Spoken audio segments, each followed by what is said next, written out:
1992년 4월 12일 일요일 충청북도 청주시 상당구 오래된 연립주택 단지 봄볕이 따스하게 내리쬐던 오후 2시 이화정 씨는 현관문을 열었습니다. 36살 두 아이의 엄마. 남편에게 짧게 말했죠. 장 보고 올게요. 거실에서는 MBC 일요만화극장이 흘러나왔고 남편은 소파에 기대어 선잠에 빠져 있었습니다. 지극히 평범한 일요일 오후였죠. 그녀는 격자무늬 블라우스에 검은 치마, 손엔 낡은 비닐 장바구니 하나가 들려 있었습니다. 그리고 그날 밤 그녀는 돌아오지 않았습니다. 다음 날 새벽 집 근처 골목 쓰레기통 옆에서 그 장바구니가 발견됐습니다. 안에는 시든 봄배추 한 단, 그리고 젖은 신문지 조각 한 장. 그게 전부였습니다. 이화정 씨는 그날 이후 33년째 돌아오지 않았습니다. 흔적도 이유도 없이 따스한 봄 햇살 속으로 사라졌습니다. 그리고 지금까지 그날 무슨 일이 있었는지 아무도 모릅니다. 청주시 상당구 용암동 1970년대 후반에 지어진 5층짜리 연립주택 단지가 언덕배기를 따라 다닥다닥 붙어 있었습니다. 시내 중심가에서 버스로 20분 거리, 택시 기사들도 헷갈려하는 좁은 골목길이 미로처럼 얽혀 있었죠. 벽돌 외벽은 세월의 발에 붉은색이 흐릿했고 창문마다 달린 철제 난간은 군데군데 녹이 슬어 있었습니다. 하지만 이곳 사람들은 이 동네를 좋아했습니다. 집값이 싸고 시장이 가까웠으니까요. 1992년 봄, 노태우 정부 말기, 서울에선 아파트 재개발 붐이 일고 있었지만 지방 소도시 청주의 이 동네는 여전히 1980년대의 시간 속에 머물러 있었습니다. 골목 어귀 구멍가게에선 해태음료 냉장고가 덜컹거리며 돌아갔고 공중전화 부스엔 삐삐대행 전단지가 덕지덕지 붙어 있었죠. 저녁 6시만 되면 각 집마다 MBC 뉴스데스크의 오프닝 음악이 동시에 흘러나왔습니다. 아이들은 골목에서 구슬치기와 딱지치기를 했고 아주머니들은 계단 참에 앉아 고추를 다듬으며 이야기꽃을 피웠습니다. 그곳 3동 402호. 그곳이 이화정 씨의 집이었습니다. 남편 박종철 씨는 시내 철물점 직원, 딸 지영이는 초등학교 4학년, 아들 지훈이는 6살. 평범한 4인 가족이었죠. 이화정 씨는 1956년 충주에서 태어났습니다. 결혼 전에는 방직 공장에서 일했고 23살에 중매로 박종철 씨를 만나 청주로 시집왔습니다. 키 162cm, 마른 체구, 단발머리를 귀 뒤로 넘기는 버릇이 있었고 말수가 적었습니다. 웃을 때면 눈이 초승달처럼 휘어졌죠. 이웃들은 그녀를 조용하고 성실한 사람이라고 기억했습니다. 매일 아침 6시 반이면 일어나 아침밥을 짓고 남편이 출근하면 아이들 도시락을 쌌습니다. 오전 10시엔 빨래를 널고 화요일과 금요일엔 어김없이 시장에 갔습니다. 항상 같은 시간, 같은 가게. 두부는 골목 안쪽 할머니에게, 고기는 시장 입구 정육점에서 샀죠. 상인들은 그녀가 오면 반가워하며 말했습니다. 아이고, 화정씨 왔네. 일요일이면 온 가족이 새벽 교회에 나갔습니다. 집에서 걸어서 15분 거리 중앙감리교회. 이화정 씨는 주일학교 보조교사로 봉사했고 찬양대에선 알토를 맡았습니다. 목소리가 맑았거든요. 예배가 끝나면 교회 마당에서 아이들에게 과자를 나눠줬습니다. 그녀를 아는 사람들은 모두 말했습니다. 참 착한 사람이에요. 남한테 피해주는 일 한 번 없었죠.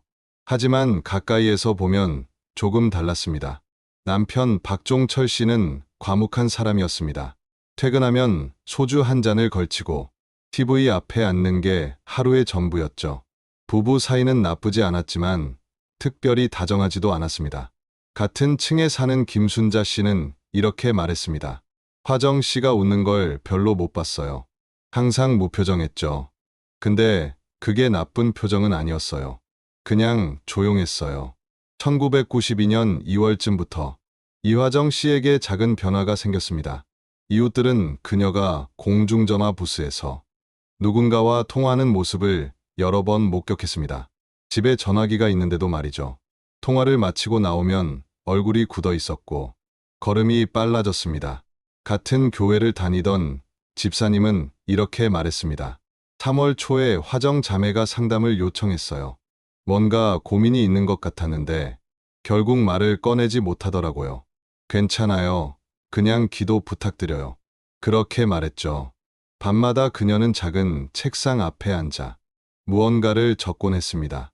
남편이 잠든 뒤 창가에 앉아 노트를 펴고 쓰고 또 지웠습니다. 어떤 날은 그냥 창밖만 바라봤습니다. 새벽 2시가 넘어서야 자리에 일어나는 날도 있었죠. 딸 지영이가 물었습니다. 엄마, 뭐 써? 그러면 화정 씨는 황급히 노트를 덮으며 말했답니다. 아무것도 아니야. 가계부야. 4월이 되면서 그녀는 점점 예민해졌습니다. 외출할 때마다 뒤를 돌아봤고 초인종 소리에 깜짝 놀랐습니다. 김순자 씨가 찾아가 물었습니다.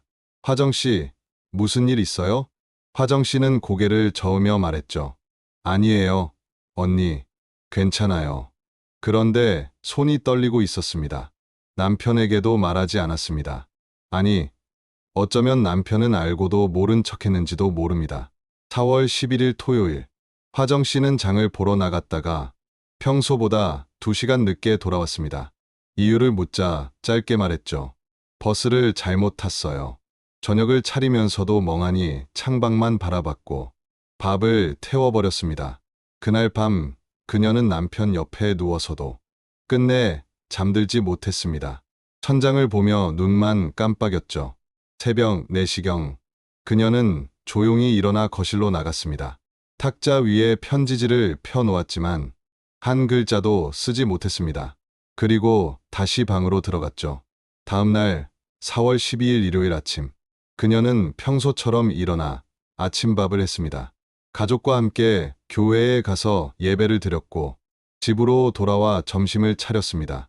오후 1시 반 설거지를 마친 뒤 남편은 소파에서 TV를 보다 잠이 들었고 아이들은 만화를 보고 있었습니다. 이화정 씨는 장바구니를 들고 현관으로 갔습니다. 신발을 신으며 아이들의 얼굴을 조금 오래 바라봤습니다. 그리고 문을 열었습니다. 장 보고 올게요. 그 말이 가족에게 한 마지막 말이었습니다.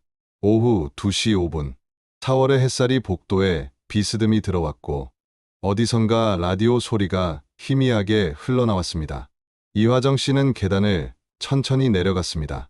2층을 지나 1층 현관을 나서서 골목 모퉁이를 돌아 시장 방향으로 걸어갔습니다. 그 뒷모습을 본 사람은 아무도 없었습니다. 그날 오후 청주는 구름 한 점 없이 맑았습니다. 기온은 18도, 봄 기운이 완연했죠. 하지만 이화정 씨에게 그날은 마지막 봄이었습니다. 그녀가 무엇을 두려워했는지, 누구를 만나러 갔는지, 무슨 일이 있었는지 아무도 모릅니다. 다만 확실한 건 그녀가 그날 이후 돌아오지 않았다는 것, 그리고 33년이 지난 지금까지 그 이유를 아는 사람은 없다는 것입니다. 4월 12일 일요일 오후 2시 5분 이화정 씨는 현관문을 나섰습니다.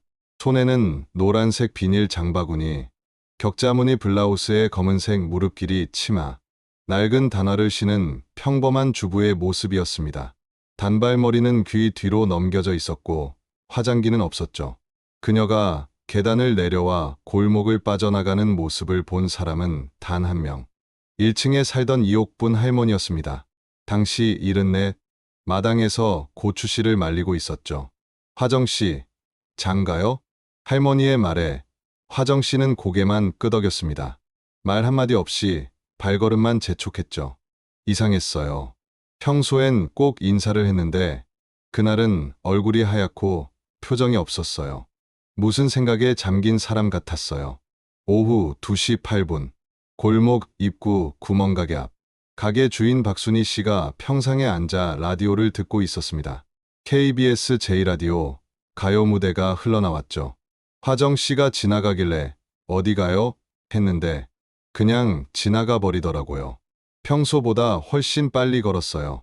그녀의 뒷모습은 금세 골목 끝으로 사라졌습니다. 그게 마지막일 줄 아무도 몰랐습니다. 오후 2시 10분.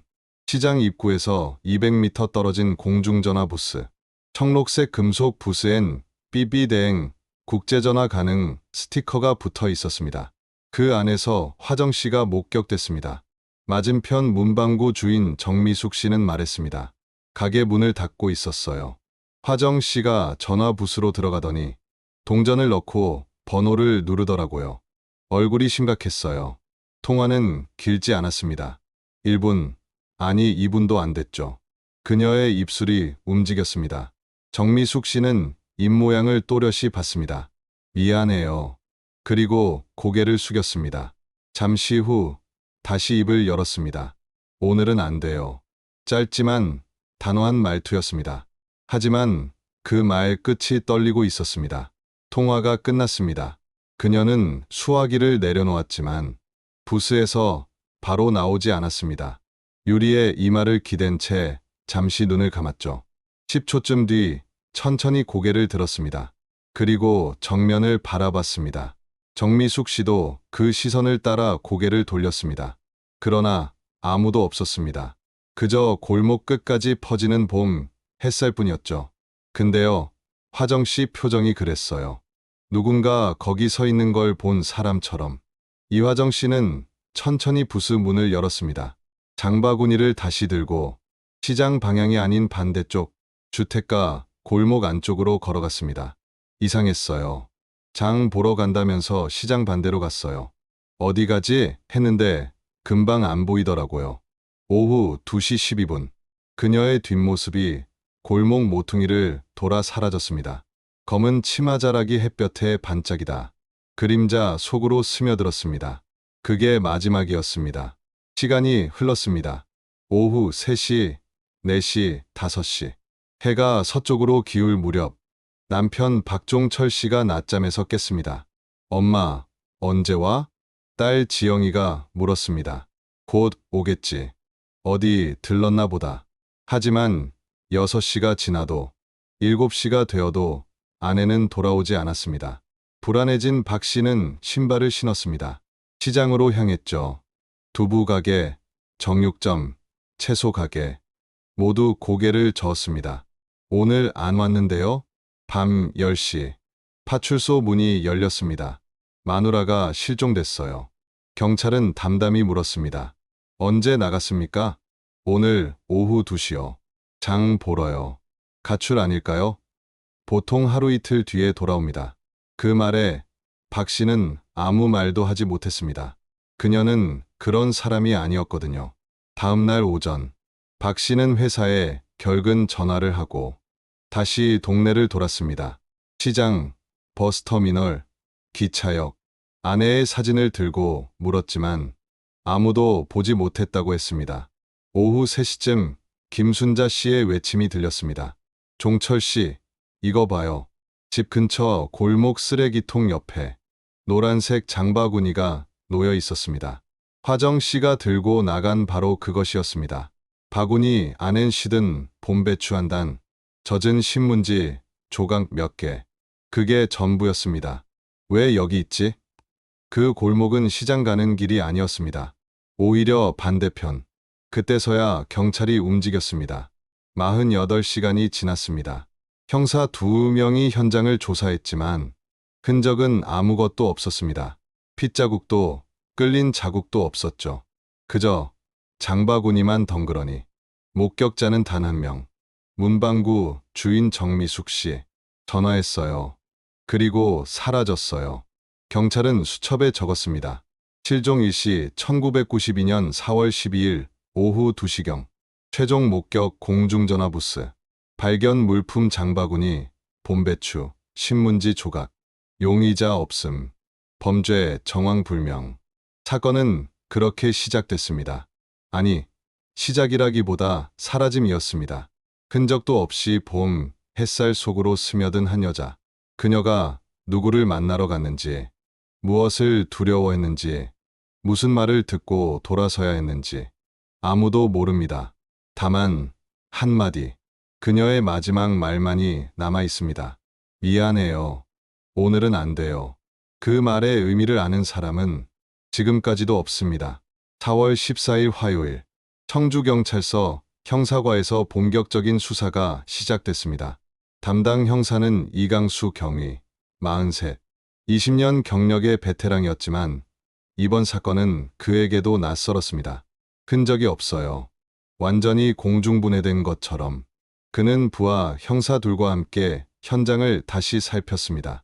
장바구니가 발견된 골목, 폭 3m 남짓의 좁은 길, 양쪽으로 연립주택 담벼락이 이어졌고 끝은 막다른 길이었습니다. 형사들은 쓰레기통을 열고 담벼락 틈새를 살피고 맨홀 뚜껑까지 들어 올렸습니다. 하지만 아무것도 나오지 않았습니다. 핏자국도 머리카락도 찢어진 옷까지도 없었습니다. 배추는 언제 산 겁니까? 이강수 경위가 물었습니다. 형사들은 시장 상인들을 일일이 찾아다녔죠. 채소가게 주인 최영자 씨가 기억했습니다. 그날 오전에 왔어요. 11시쯤 교회 갔다가 오는 길에 들렀죠. 배추 한 단 사갔어요. 오후엔요? 안 왔어요. 그게 마지막이에요. 그렇다면 이화정 씨는 오전에 배추를 샀고 그걸 집에 두었다가 오후에 다시 장바구니를 들고 나간 겁니다. 하지만 시장엔 가지 않았죠. 그럼 어디로 간 걸까요? 형사들은 동선을 재구성했습니다. 집 출발 오후 2시 5분, 공중전화 부스 도착 2시 10분, 통화 후 골목으로 이동. 그 다음은 공백이었습니다. 공중전화 기록 확인해보죠. 하지만 소용없었습니다. 당시 공중전화는 동전식이었고 기록이 남지 않았습니다. 공중전화는 발신만 남고 수신은 안 남습니다. 전화국 직원의 말이었습니다. 또 막혔죠. 경찰은 목격자 찾기에 나섰습니다. 4월 12일 일요일 오후 2시경 시장 입구 공중전화 부스 근처에서 이 여성을 보신 분은 청주경찰서로 연락 바랍니다. 전단이 골목마다 붙었습니다. 사진은 남편이 가져온 가족사진을 확대해 만든 흑백 인화본이었습니다. 제보는 들어왔습니다. 하지만 대부분 흐릿했습니다. 시장 쪽에서 본 것 같아요. 언제요? 글쎄요. 그날이었나. 1992년엔 스마트폰도 CCTV도 없던 시절. 기억은 빠르게 흐려졌습니다. 4월 16일 목요일. 대대적인 수색이 시작됐습니다. 경찰 20명, 의용소방대 30명, 자원봉사자 50명. 100명이 넘는 인원이 청주 외곽을 뒤졌습니다. 1조는 무심천 하류, 2조는 뒷산 야산, 3조는 폐가와 공터. 아침 8시부터 해가 질 때까지 발이 닳도록 걸었습니다. 풀숲을 헤치고 하천 둔치를 따라가며 폐가의 문을 열고 산길을 더듬었습니다. 진돗개 한 마리가 투입됐습니다. 화정 씨의 옷 냄새를 맡은 경찰견이었죠. 하지만 개는 방향을 잡지 못한 채 빙빙 돌 뿐이었습니다. 여기 뭔가 있어요. 오후 3시 무심천 하류 갈대밭에서 외침이 터졌습니다. 검은 천 조각이 발견됐습니다. 치마 같았습니다. 박종철 씨가 달려왔습니다. 손을 떨며 만져봤죠. 아니에요. 우리 마누라 치마 아니에요. 재질이 달라요. 헛수고였습니다. 해가 저물었습니다. 수색대는 빈손으로 돌아왔습니다. 다음 날도 그 다음 날도 마찬가지였습니다. 옷 한 조각, 신발 한 짝도 나오지 않았습니다. 이화정 씨는 공기 속으로 증발해버린 듯했습니다. 수사는 다른 방향으로 향했습니다. 남편 박종철 씨. 모든 실종 사건이 그렇듯 가장 먼저 의심받는 건 가족이었죠. 그날 오후 어디 계셨습니까? 집에서 낮잠 잤습니다. 증인은 딸이랑 아들이요. 부부 사이는요? 나쁘지 않았어요. 싸운 적은요? 별로요. 조용한 사람이었어요. 최근에 이상한 점은 없었습니까? 한 달 전부터 조금 우울해 보이긴 했어요. 근데 괜찮다고만 했어요. 금전 문제는요? 없습니다. 부채도 없어요. 아이들의 진술도 같았습니다. 아빠는 소파에서 자고 있었어요. 남편의 알리바이는 완벽했습니다. 동기도 증거도 없었죠. 그렇다면 외부 범행일까요? 납치, 살인. 하지만 단서가 없었습니다. 몸값, 전화도, 시신도, 흔적도 없었습니다. 수사팀은 교회, 이웃, 시장 상인까지 전수조사했습니다. 모두 같은 말을 했습니다. 화정 씨는 착했어요. 원한 살 사람이 아니에요. 그때 한 남자가 파출소로 들어왔습니다. 4월 20일 철물점 주인 김태수 씨였습니다. 그날 이상한 차를 봤어요. 검은색 세단이요. 그란저였던 것 같아요. 몇 시쯤이죠? 2시 반에서 3시 사이요. 문 닫고 나오는데 골목 앞에 서 있더라고요. 사람은요? 아니, 안 보여요. 썬팅이 짙었어요. 근데 엔진이 켜져 있었어요. 그란저. 1992년 서민구역에선 좀처럼 보기 힘든 고급차였습니다. 형사들은 긴장했습니다. 차량 추적해봐. 하지만 번호도 인상착의도 없었습니다. 흔적 없는 그림자. 며칠 뒤 버스 기사의 제보도 들어왔습니다. 그날 오후 2시 40분쯤 외곽도로에서 검은 세단이 시내에서 빠져나가는 걸 봤어요. 속도가 엄청 빨랐어요. 번호판은요? 너무 빨라서 못 봤어요. 같은 차였을까요? 확인할 방법은 없었습니다. 공중전화, 검은 세단, 외곽도로. 점들이 이어질 듯 이어지지 않았습니다. 실종 2주째. 수사는 점점 무력해졌습니다. 100명이던 수색 인원은 50명, 다시 20명으로 줄었습니다. 형식적인 수색만 이어졌죠. 남편 박종철 씨는 매일 경찰서를 찾았습니다. 뭐 새로 나온 거 없습니까? 형사들은 고개를 숙였습니다. 죄송합니다. 아직은요. 그의 얼굴은 날마다 야위어 갔습니다. 수염은 덥수룩했고 눈엔 핏발이 섰습니다. 밤이면 동네를 돌았습니다. 혹시 기억을 잃고 헤매는 건 아닐까? 혹시 다쳐서 병원에 있는 건 아닐까? 병원, 불황인 쉼터, 역 대합실. 그는 매일같이 전화를 걸고 발로 뛰었습니다. 하지만 아내는 어디에도 없었습니다. 5월, 사건 발생한 달, 경찰은 결국 수사를 중단했습니다. 단서가 없습니다. 목격자도 없습니다. 이강수 경위는 담담히 말했습니다. 가능성은 셋입니다. 가출, 납치, 자살. 하지만 셋 다 확증이 없어요. 가출이라고요? 박종철 씨의 목소리가 떨렸습니다. 애들 두고요? 그럴 리가 없어요. 저도 그렇게 생각합니다. 하지만 통화 정황이 있어서요.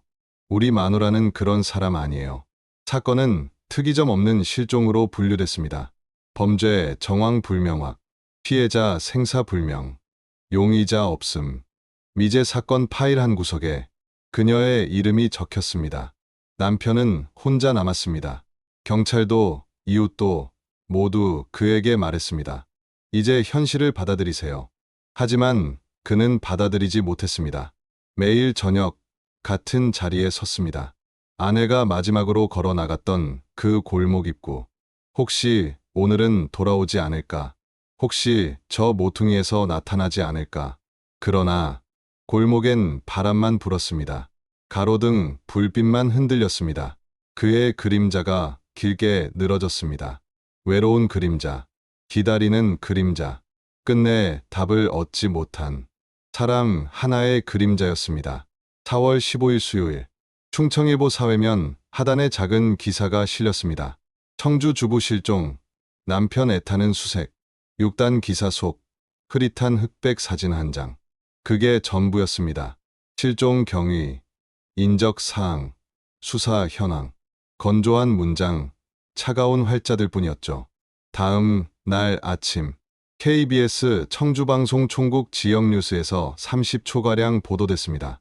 청주시 상당구에서 30대 주부가 장을 보러 나간 뒤 실종돼 경찰이 수색에 나섰습니다. 화면엔 장바구니가 발견된 골목, 수색하는 경찰들. 짧은 단신으로 흘러갔습니다. MBC와 TBC 지역 뉴스도 비슷했습니다. 동네는 충격에 휩싸였습니다. 화정 씨가 실종됐대. 어머, 진짜? 슈퍼 앞, 버스 정류장, 교회 마당. 어디서나 이 이야기가 오갔습니다. 대낮에 사라졌다며? 무섭네. 애들은 어떡하래? 남편 혼자 애 둘 키우려면 얼마나 힘들까. 불안은 빠르게 퍼졌습니다. 여자들은 혼자 외출을 피했고 해가 지면 상점들은 일찍 문을 닫았습니다. 엄마 올 때까지 집에 있어. 모르는 사람 따라가지 마. 그 말이 그날의 인사처럼 되었습니다. 그러나 시간은 잔인했습니다. 일주일 뒤 후속 기사가 실렸습니다. 청주 실종 주부, 아직도 오리무중. 이번엔 3단짜리 짧은 기사, 사진도 없었습니다. 그리고 2주 후 언론은 더 이상 그녀를 다루지 않았습니다. 새로운 사건들이 쏟아졌기 때문이죠. 교통사고, 절도, 정치 뉴스. 사람들의 관심은 늘 그렇듯 다음으로 옮겨갔습니다. 동네의 공기도 변했습니다. 처음엔 불쌍한 화정씨였지만 곧 다른 말들이 돌기 시작했습니다. 혹시 남자가 있었던 거 아냐? 글쎄, 요즘 그런 일 많잖아. 근거 없는 소문. 하지만 소문은 불처럼 번졌습니다. 그리고 결정적인 불씨는 경찰의 한마디에서 나왔습니다. 5월 초 기자회견. 이강수 경위의 목소리가 차분하게 울렸습니다. 가출 가능성도 배제할 수 없습니다. 최근 피해자가 우울해했다는 진술과 공중전화 통화 정황이 있습니다. 그 한 문장은 모든 걸 바꿔놓았습니다. 신문 제목이 달라졌습니다. 실종 주부, 가출 가능성 제기. 이제 사람들은 수군댔습니다. 그렇다니까 남편 몰래 뭔가 있었던 거야. 불쌍한 건 남편이지. 애들은 또 어떻게. 피해자는 하루아침에 의심의 대상이 되었습니다. 박종철 씨는 견딜 수 없었습니다. 이웃들의 수근거림, 동정 어린 눈빛. 그리고 그 뒤에 조용한 비웃음. 우리 마누라는 그런 사람이 아닙니다. 그는 신문사에 전화를 걸었습니다. 정정 보도해주세요. 그럴 리 없어요. 기자는 냉정하게 답했습니다. 저희는 경찰 발표를 인용했을 뿐입니다. 그날 이후 박종철 씨는 신문을 모으기 시작했습니다. 기사를 오려 거실 벽에 붙였습니다. 청주 주부 실종, 남편 애타는 수색, 가출 가능성 제기. 기사들은 점점 작아졌고 횟수는 줄었습니다. 마지막 기사는 5월 중순. 그 이후로 아무도 이화정 씨를 언급하지 않았습니다. 교회도 변했습니다. 처음엔 특별 기도회를 열었습니다. 화정 자매의 무사 귀환을 위해 기도합시다. 하지만 한 달이 지나자 기도 제목에서 이름이 사라졌습니다. 어떤 집사는 말했습니다. 혹시 믿음에서 떠난 건 아닐까요? 그날 이후 박종철 씨는 주일 예배에 나가지 않았습니다. 사람들의 시선을 견딜 수 없었죠. 아이들도 상처를 받았습니다. 학교에서 친구들이 놀렸습니다. 야, 내 엄마 집 나갔다며? 엄마 없는 애. 딸 지영이는 울며 집에 돌아왔습니다. 아빠, 엄마가 정말 집 나간 거야? 박종철 씨는 딸을 꼭 안았습니다. 아니야, 엄마는 꼭 돌아올 거야. 6월, 사건 2달째. 마을은 다시 평온했습니다. 사람들은 이화정 씨를 잊었습니다. 그녀는 사라진 게 아니라 잊혀졌던 것입니다. 새로운 사건, 새로운 소문, 새로운 일상. 그녀의 빈자리는 그렇게 메워졌습니다. 하지만 한 사람만은 잊지 않았습니다. 남편 박종철 씨. 그는 매일 거실 벽을 바라봤습니다.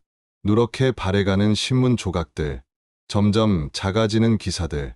그 벽은 세월의 기록이자 망각의 역사였습니다. 그는 그 가운데 아내의 사진을 붙였습니다. 결혼식 날 하얀 드레스 입고 웃던 그녀의 모습. 그 앞에 작은 초를 켰습니다. 그리고 매일 밤 그 불 앞에 앉아 기도했습니다. 여보, 어디 있어? 돌아와줘. 촛불은 흔들렸지만 끝내 꺼지지 않았습니다. 그의 기다림처럼. 1992년이 지나고 1993년이 왔습니다. 봄은 다시 왔지만 이화정 씨는 돌아오지 않았습니다. 박종철 씨는 여전히 철물점에 다녔습니다. 아침 7시 아이들 아침밥을 차렸습니다. 밥은 설익고 국은 짰습니다. 하지만 그는 매일 했습니다. 아이들 도시락도 쌌습니다. 김치만 가득한 도시락이었지만 그게 최선이었습니다. 저녁이면 거실 벽 앞에 섰습니다. 누렇게 발해가는 신문 스크랩들, 아내 사진 앞에 놓인 작은 초. 여보, 오늘도 안 왔네. 내일은 올 거지? 그는 혼잣말처럼 중얼거렸습니다. 딸 지영이가 물었습니다. 아빠, 엄마 언제 와? 그는 대답하지 못했습니다. 1995년 IMF 외환위기 전 한국은 개발의 열기로 들끓었습니다. 아파트가 세워지고 낡은 주택들이 헐렸습니다. 청주도 예외는 아니었습니다. 하지만 용암동만은 그대로였습니다. 개발 구역에서 한 발 벗어나 있었죠. 아이들은 자랐습니다. 지영이는 중학생이 되었고 지훈이는 초등학교에 들어갔습니다. 지영이는 엄마를 닮아 말이 없었습니다. 방문을 닫고 나오지 않았죠. 그녀의 일기장엔 이렇게 적혀 있었습니다. 엄마, 보고 싶어요. 왜 안 와요? 나 때문이에요. 박종철 씨는 그 일기장을 몰래 보다가 조용히 울었습니다. 1997년 IMF가 터졌습니다. 철물점이 문을 닫았습니다. 그는 20년 만에 실직했습니다. 실업급여로 겨우 버티며 전기세와 수도세가 밀렸습니다. 친척이 도와줬지만 형님은 말했습니다. 종철아, 이제 그만 잊어라. 새 출발해야지. 하지만 그는 고개를 저었습니다. 형님, 저는 아직 유부남입니다. 내 마누라는 살아있어요. 1999년 세상은 새천년을 준비하며 떠들썩했습니다. YK, 밀레니엄 축제, 새로운 시작. 하지만 박종철 씨에게 새해는 없었습니다. 그의 시간은 여전히 1992년 4월 12일에 멈춰 있었습니다. 거실 벽의 신문 스크랩은 색이 바래 글씨가 거의 보이지 않았습니다. 테이프가 떨어져 바닥에 흩어져도 그는 다시 붙였습니다. 의식처럼 혹은 주문처럼. 2000년대가 열렸습니다. 인터넷, 휴대폰, 디지털 세상. 모두가 변했지만 그의 집만은 1990년대의 공기 속에 갇혀 있었습니다. 딸 지영이는 대학 진학으로 서울로 떠났습니다. 아빠, 나 이제 엄마 기억이 잘 안 나. 박종철 씨는 말없이 고개를 숙였습니다. 그럴 만했습니다. 초등학교 4학년 때 헤어진 엄마. 딸의 기억 속 엄마는 이제 희미한 잔상뿐이었죠. 2003년 용암동에 재개발 공고가 붙었습니다. 2005년까지 이주 완료 바랍니다. 사람들은 환호했습니다. 드디어 아파트 들어오는구나. 하지만 박종철 씨는 단호했습니다. 여기서 기다려야 해요. 마누라가 돌아오면 집을 못 찾잖아요. 구청 직원이 찾아와 설득했습니다. 박 선생님, 10년이 넘었습니다. 그는 문을 닫았습니다. 2004년 가을, 강제 이주 통지서가 날아왔습니다. 그는 조용히 짐을 쌌습니다. 거실 벽의 스크랩들을 떼어냈습니다. 한 장 한 장. 12년간의 기록이 상자 안으로 들어갔습니다. 그날 밤, 그는 빈 벽을 바라보며 중얼거렸습니다. 여보, 미안해. 나 여기 못 있어. 그래도 새 주소 남겨놓을게. 이사 날 아침, 현관문에 쪽지를 붙였습니다. 화정아, 나 이사 갔어. 새 주소는 청주시 흥덕구 아파트 동호야. 꼭 찾아와. 테이프로 단단히 붙이고 비닐을 덮어 비에 젖지 않게 했습니다. 2005년 봄, 용암동의 연립주택이 철거되었습니다. 포크레인이 벽을 무너뜨릴 때 박종철 씨는 멀리서 지켜봤습니다. 3동 402호, 그의 집이 무너지는 순간 그는 눈을 감았습니다. 먼지가 일었습니다. 모든 것이 무너졌습니다. 그의 쪽지는 바람 속으로 사라졌습니다. 2006년 그 자리에 편의점이 들어섰습니다. GS25점, 스문의 시간 네온 사인이 반짝였습니다. 그의 집은 이제 주차장이 되었고 아내가 사라졌던 골목은 아스팔트 도로가 되었습니다. 모든 흔적이 지워졌습니다. 그는 가끔 그곳을 찾았습니다. 편의점 주차장에 서서 하늘을 올려다봤습니다. 여기가 우리 집이었는데 알바생이 물었습니다. 아저씨, 여기서 뭐 하세요? 아, 그냥 옛날 생각이 나서. 그는 돌아섰습니다. 2007년 2월, 박종철 씨는 쓰러졌습니다. 뇌출혈, 병원으로 옮겨졌지만 사흘 만에 세상을 떠났습니다. 향년 53세. 조문객은 많지 않았습니다. 딸과 아들, 친척 몇 명, 이웃 몇 사람. 참 기구한 인생이네. 마누라 한 번 잘못 만나면 저렇게 되는 거야. 누군가 속삭였습니다.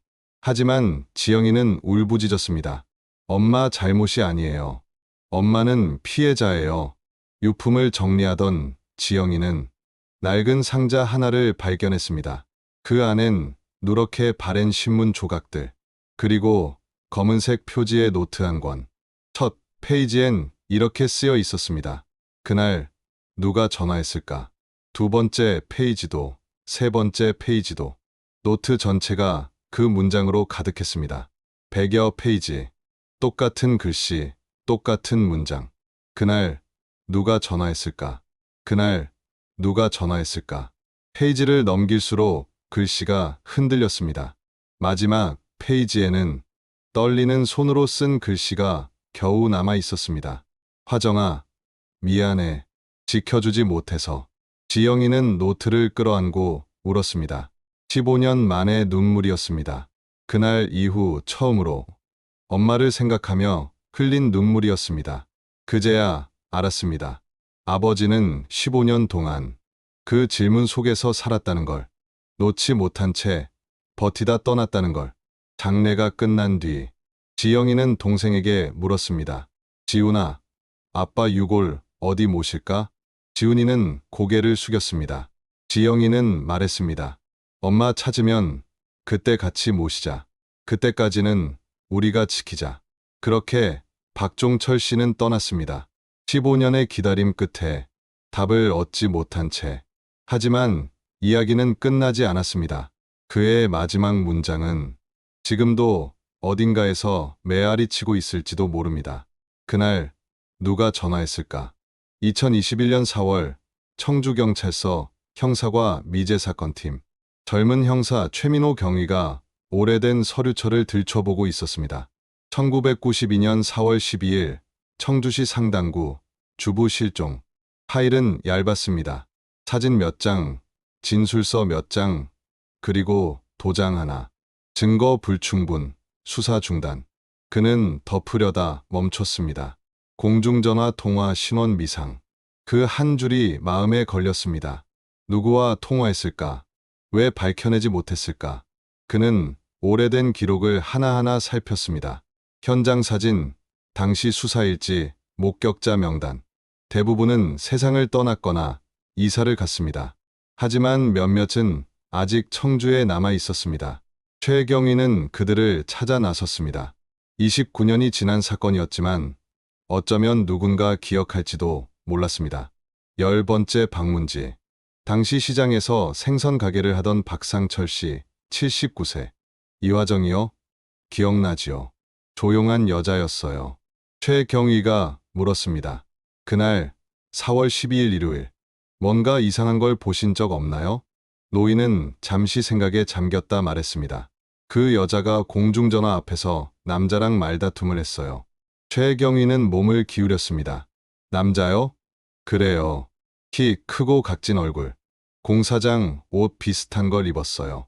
여자가 안 돼요라고 했던 건 기억납니다. 그게 마지막이에요. 그땐 왜 신고 안 하셨습니까? 그냥 부부싸움인 줄 알았어요. 실종된 줄은 나중에 알았죠. 그 순간 최경희의 심장이 뛰기 시작했습니다. 29년 만에 나온 새로운 목격담. 남자, 공사복, 말다툼. 그는 즉시 그 시기 공사 현장을 확인했습니다. 기록엔 분명히 있었습니다. 용암동 도로 확장 공사. 건설사에 연락하자 오래된 명단이 도착했습니다. 30명의 이름 중 한 사람. 김도현, 당시 37세 현장 감독. 그는 사건 한 달 후 부산으로 전입했습니다. 왜 하필 한 달 후였을까? 그는 퇴사 사유를 찾았습니다. 개인 사정, 일방 퇴사. 현장 한복판에서 갑자기 사라진 남자. 최경희는 그의 행적을 따라갔습니다. 부산, 인천, 광주. 이사와 전입을 반복했습니다. 그리고 2018년 간암으로 사망. 끝인 줄 알았습니다. 하지만 김도연의 딸 김수진 42씨가 있었습니다. 그녀는 말했습니다. 아버지가 남기신 상자 하나가 있어요. 절대 버리지 말라고 하셨어요. 나무 상자에는 자물쇠가 녹슬어 있었습니다. 열자 오래된 사진들이 들어 있었습니다. 젊은 남자, 김도현. 그리고 한 장의 사진에서 최경희는 숨을 멎었습니다. 그 옆엔 이화정이 있었습니다. 1991년 가을, 속리산 단풍 아래. 그녀는 웃고 있었습니다. 사진 뒷면엔 연필로 쓰인 글씨. 1991년 10월 23일, 속리산. 화정아, 사랑해. 더 많은 사진이 있었습니다. 강가에서, 커피숍에서. 둘은 분명 연인처럼 보였습니다. 그리고 상자 맨 밑에서 봉투 하나가 나왔습니다. 흰 봉투, 앞면엔 김도연님, 뒤에는 흐릿한 연필 글씨. 끝내자. 당신이 위험해. 최경희는 오래도록 그 문장을 바라봤습니다. 끝내자 관계를 끊겠다는 뜻일까? 당신이 위험해 누가 그를 위협했단 말인가? 남편, 제3자, 아니면 세상? 다이어리 한 권이 더 나왔습니다. 1992년 4월의 페이지. 4월 10일 화정 전화. 끝내자고 했다. 4월 11일 만나자 했지만 거절. 불안하다. 4월 12일 오늘 마지막으로 만나기로. 2시. 시장 앞. 그리고 그 다음 페이지는 아무것도 적히지 않은 채 멈춰 있었습니다. 모든 조각이 맞춰졌습니다. 이화정은 관계를 끊으려 했고 그날 시장 앞에서 마지막으로 그를 만났습니다. 그 후 사라졌습니다. 한 달 뒤 김도연은 사표를 내고 떠났습니다. 그리고 평생 그 사진들을 버리지 못했습니다. 딸에게 절대 버리지 말라고 당부했습니다. 그건 증거였을까? 아니면 죄책감의 유물이었을까? 김수진 씨가 말했습니다. 아버지는 술 드시고 늘 중얼거렸어요. 미안해, 내가 지켜줄 걸. 최경희는 그제야 깨달았습니다. 그도 어쩌면 누군가에게서 도망치던 피해자였을지도 모른다는 것을. 하지만 진실은 여전히 어둠 속에 있었습니다. 불륜이었을까? 사고였을까? 혹은 누군가의 개입일까? 남은 건 단 한 문장뿐이었습니다. 끝내자. 당신이 위험해. 그 문장은 29년의 세월을 넘어 지금도 바람 속에서 속삭이고 있었습니다. 누군가를 향해, 그리고 아직 끝나지 않은 진실을 향해. 2025년 10월, 사건 발생 33년, 청주시 상당구 용암동은 완전히 달라졌습니다. 낡은 연립주택은 사라지고 아스팔트 도로 위로 가로수가 줄지어 섰습니다. 프랜차이즈 카페, 치킨집, 편의점이 들어섰습니다. 그중 한 곳, GS25점, 스문의 시간 불이 꺼지지 않는 곳, 바로 그 자리, 3동 402호. 이화정 씨가 장 보고 올게요라며 나섰던 그 마지막 현관이 있던 자리입니다. 이제 그 흔적은 어디에도 없습니다. 냉장고가 윙윙거리고 삼각김밥 포장이 바스락거리는 평범한 공간. 사람들은 그 아래 33년 전의 이야기가 묻혀 있다는 걸 모릅니다. 편의점 매니저 이정민 32씨는 말합니다. 이 동네 옛날엔 연립주택이었다네요. 재개발되고 완전 달라졌어요. 그는 오래된 사진을 본 적 있습니다. 좁은 골목, 녹슨 난간, 허름한 담벼락. 지금 모습이랑 너무 달라서 상상이 안 돼요. 주차장은 새로 깔린 아스팔트, LED 가로등이 반짝입니다. 이곳이 누군가의 집이었다는 걸 아는 사람은 없습니다. 밤이면 차가 가득 차고 사람들은 아무렇지 않게 그 위를 밟고 지나갑니다. 하지만 이곳에는 단 하나의 이상한 일이 있습니다. 매년 4월 12일 가로등 아래에 흰 국화 한 송이가 놓입니다. 작은 꽃다발도 화려한 장식도 아닌 그저 국화 한 송이. 처음엔 떨어진 줄 알고 버렸습니다. 하지만 이듬해도 그 다음 해도 정확히 같은 날 같은 시간에 나타났습니다. 오후 2시에서 2시 10분 사이. 그 10분 동안 누군가 다녀갑니다. 이정민 씨는 CCTV를 확인했습니다. 입구, 주차장, 측면, 모든 화면을 돌려봤습니다. 하지만 아무도 찍히지 않았습니다. 말도 안 돼요. 20초 전엔 없었는데 다음 프레임엔 꽃이 있어요. 2024년 그는 직접 지켜보기로 했습니다. 1시 50분부터 창가에 섰습니다. 가로등 아래를 바라보았습니다. 2시 5분, 잠깐 계산대로 손님이 왔습니다. 담배를 계산해주고 돌아온 순간 꽃이 있었습니다. 30초 사이였어요. 그 짧은 시간에 누가 다녀간 거예요. 그는 밖으로 뛰어나갔습니다. 하지만 거리는 비어 있었습니다. CCTV도 여전히 아무것도 찍지 못했습니다. 이정민 씨는 인터넷을 뒤졌습니다. 용암동 편의점 꽃 미스터리. 아무 결과도 없었습니다. 그때 한 지역 커뮤니티의 오래된 게시글이 눈에 띄었습니다. 1992년 청주 주부 실종 사건 기억하시는 분? 그 안엔 오래된 기사 스캔이 있었습니다. 청주 주부 실종, 남편 애타는 수색, 실종 장소 용암동, 시간 오후 2시경. 그는 지도 위에 옛 사진을 대조했습니다. 그리고 깨달았습니다. 이 자리가 그 집이었구나.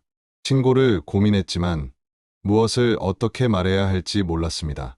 귀신이 꽃을 두고 간다는 말을 누가 믿을까요? 그래서 그는 그저 지켜보기로 했습니다. 이후로도 매년 4월 12일 어김없이 꽃이 놓였습니다. 그는 더 이상 버리지 않습니다. 그저 조심스레 집어 물컵에 꽂아두고 다음날 정중히 버립니다. 누군가의 마음이니까요. 청주경찰서 미제사건팀의 파일엔 아직도 이화정의 이름이 남아 있습니다. 하지만 담당자들은 바뀌었고 수사는 멈췄습니다. 증거 불충분, 관련자 사망, 추가 수사 어려움. 그 문장 아래 묵은 먼지가 쌓여 있습니다. 딸 박지영 42씨는 서울에서 살고 있습니다. 엄마 얼굴이 잘 기억 안 나요. 사진 속 얼굴이 전부예요. 아들 박지훈 38씨는 대전에서 식당을 운영합니다. 목소리만 기억나요. 부드럽고 따뜻했어요. 근데 이제 그 목소리도 잘 안 떠올라요. 그는 가끔 청주에 와 편의점 앞에 섭니다. 하지만 아무 감정도 느껴지지 않습니다. 여기가 우리 집이었다니 실감이 안 나요. 33년의 세월이 흘렀습니다. 기억은 희미해지고 사람들은 잊었습니다. 하지만 매년 봄 그곳에는 흰 국화 한 송이가 놓입니다. 그 꽃은 말없이 속삭입니다. 나는 잊지 않았다. 누군가는 여전히 기억하고 누군가는 여전히 미안해하고 있습니다. 사건은 여전히 미제입니다. 이화정은 어디에 있을까요? 살아 있을까요? 아니면 이미 사라졌을까요? 그날 오후 정말 무슨 일이 있었던 걸까요? 아무도 모릅니다. 다만 한 가지에 시간이 흘러도 사라지지 않는 목소리 하나. 장 보고 올게요. 그 말은 아직도 이 도시의 바람 속 어딘가에서 맴돌고 있습니다. 돌아오지 못한 약속처럼. 사람들은 있습니다. 이름을, 얼굴을, 날짜를. 33년이라는 시간은 모든 것을 희미하게 만듭니다. 하지만 기억은 완전히 사라지지 않습니다. 누군가의 마음속엔 여전히 그날의 목소리가 남아 있습니다. 미안해요. 오늘은 안 돼요. 그 한마디는 지금도 어딘가에서 메아리 치고 있을지 모릅니다. 매년 4월 12일 오후 2시 CCTV에도 찍히지 않는 누군가가 흰 국화를 둡니다. 그 사람은 아들일까요? 딸일까요? 아니면 평생 죄책감 속에 살아온 누군가일까요? 우리는 모릅니다. 하지만 단 한 가지는 분명합니다. 누군가는 아직 기억하고 있다는 것. 누군가는 아직 아파하고 있다는 것. 그것만으로도 사라진 사람은 완전히 사라지지 않습니다. 이야기는 끝났지만 남겨진 이들의 기다림과 그리움은 여전히 이어지고 있습니다. 가로등 불빛 아래 흰 국화가 흔들리는 한 그들의 목소리는 다시 들려올 것입니다. 우리가 함께 기억할 때 그 고통은 조금은 가벼워집니다. 그들의 부재는 비극이 아닌 기억의 증거가 됩니다. 다음 이야기에서도 또 다른 잊힌 목소리를 찾아 나서겠습니다. 지금까지 실종의 흔적이었습니다. 구독과 알림 설정으로 우리의 기억을 함께 이어가 주세요.